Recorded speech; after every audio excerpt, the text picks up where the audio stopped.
சின்னத்திரை சீரியல் நடிகை விஜய் சித்ராவினுடைய தற்கொலை வழக்கு ஹேமந்த் உட்பட 7 பேரை விடுதலை செய்து நீதிமன்றம் உத்தரவிட்டிருக்கு. அதாவது சின்னத்திரை சீரியல் நடிகையாகவும் விஜயவாகவும் பிரபலமானவர் சித்ரா. இவர் பாண்டியன் ஸ்டோர் சீரியலில் நடித்த முல்லை கதாபாத்திரத்துக்கு தனி ரசிகர்கள் பட்டாளமே உண்டு. எப்போதும் கலகலப்பாக சிரித்த முகத்துடன் இருக்கும் விஜய் சித்ரா மிகவும் போராடி நிலையான இடத்தை பிடித்தவர்.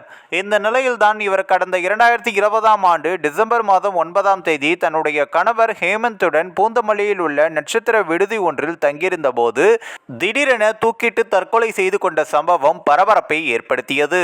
சித்ராவின் தற்கொலைக்கு அவருடைய கணவர் ஹேமந்த் தான் காரணம் என அவரின் பெற்றோர் காவல் நிலையத்திலும் புகார் அளித்தனர்.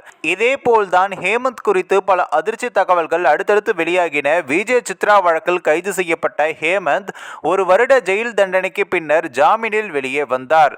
ஜாமீன் பெற்று வெளியே வந்த பின்னர் ஒரு சில பேட்டிகளில் சித்ராவின் தற்கொலைக்கும் விஜய் தொகுப்பாளர் ரக்ஷன் மற்றும் அண்ணா நகரில் மெஸ் ஒன்றை நடத்தி வரும் குறிஞ்சி செல்வன் என்பவருக்கும் தொடர்பு இருப்பதாகவும் கடந்த 2022ஆம் ஆண்டில் பேட்டி ஒன்றில் கூறி பரபரப்பை ஏற்படுத்தினார்.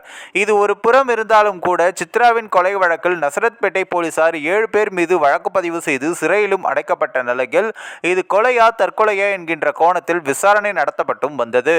மேலும் இது சம்பந்தமான வழக்கு திருவள்ளூரில் உள்ள மகளிர் மகிழா நீதிமன்றத்தில் கடந்த 3 வருடங்களுக்கு மேலாக நடந்து வந்த நிலையில் இந்த வழக்கை விசாரித்த நீதிபதி ரேவதி சித்ராவை கொலை செய்வதற்கான எந்த ஒரு ஆதாரமோ சாட்சியோ முகாந்திரமோ இல்லை என்பதை சுட்டிக்காட்டி இந்த வழக்கில் தொடர்புடைய 7 பேரையும் விடுதலை செய்வதாக அதிரடி உத்தரவையும் பிறப்பித்துள்ளார்.